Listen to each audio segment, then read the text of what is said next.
Kita sedekah ke anak yatim, berarti Allah memberikan rezeki ke anak yatim, syariatnya lewat kita sebagai ujian. Kalau kita merasa saya yang bersedekah, maka hilang 3 hal. Tidak ada yang lebih pahit dari berharapnya hati kepada Allah. Allahumma ftah lana hikmataka ya Allah.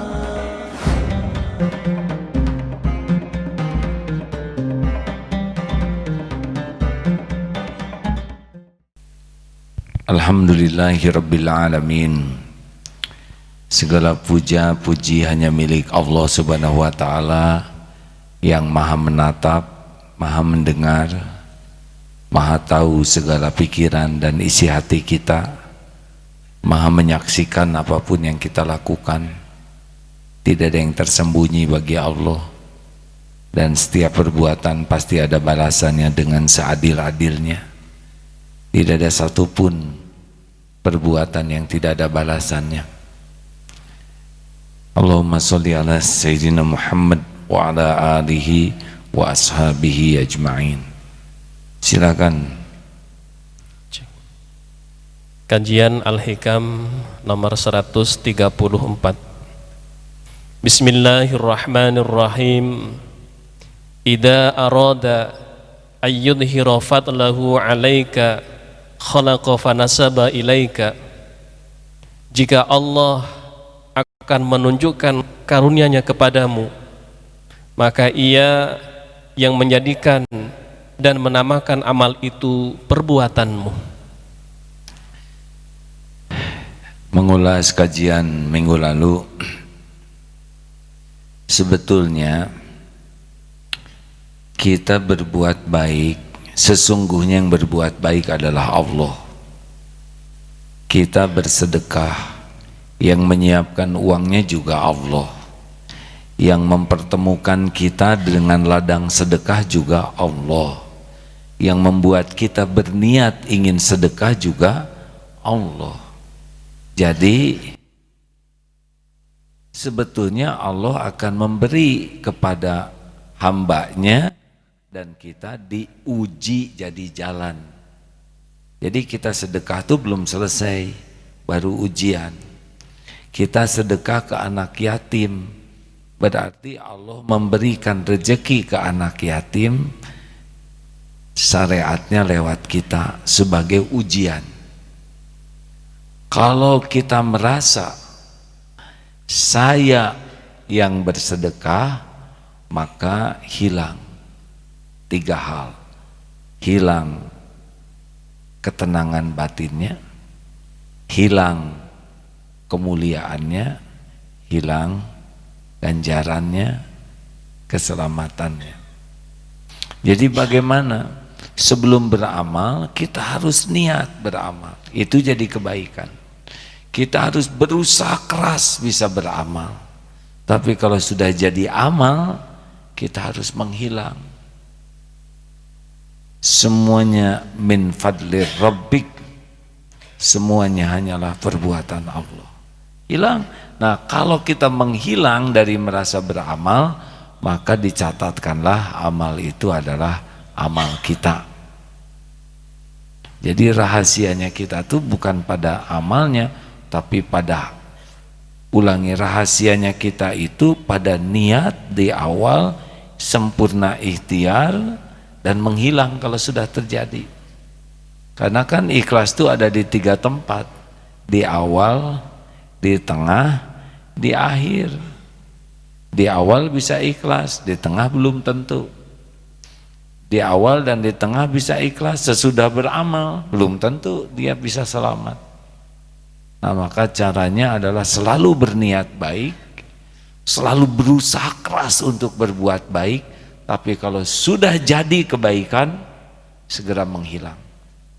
Wah, saudara yang sedekah, oh itu Allah saja.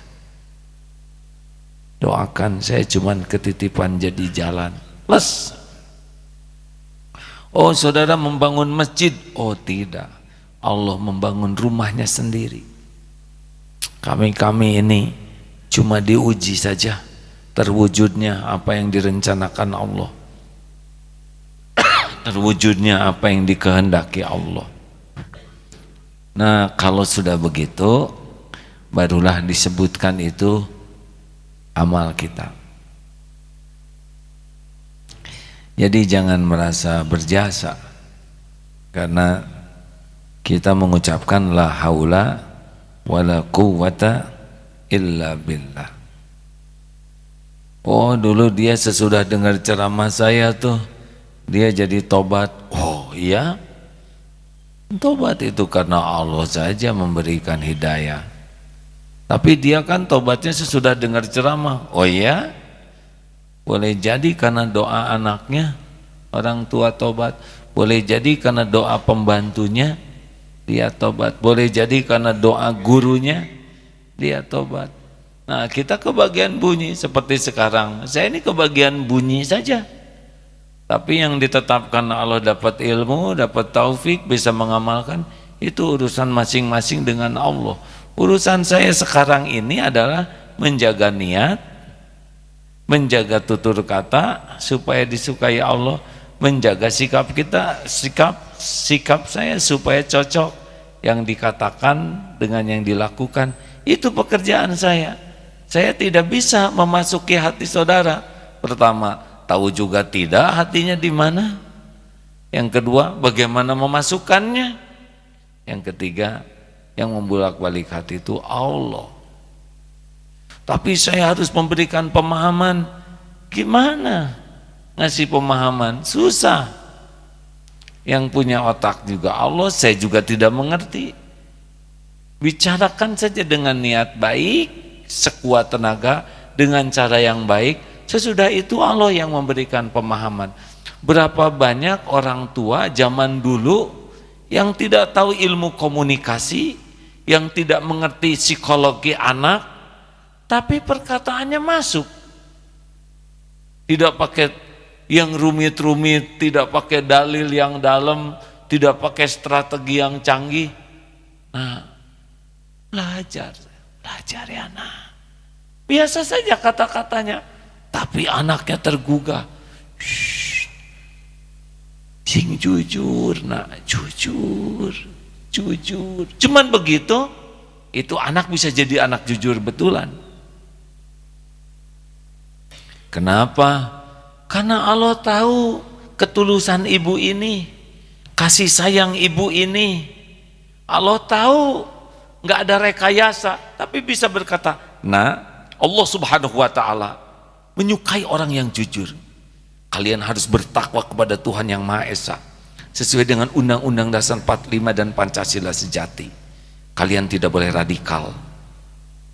Mungkin kata-katanya bagus, benar, tapi Allah tahu di balik kata-kata ini ingin diakui pintar.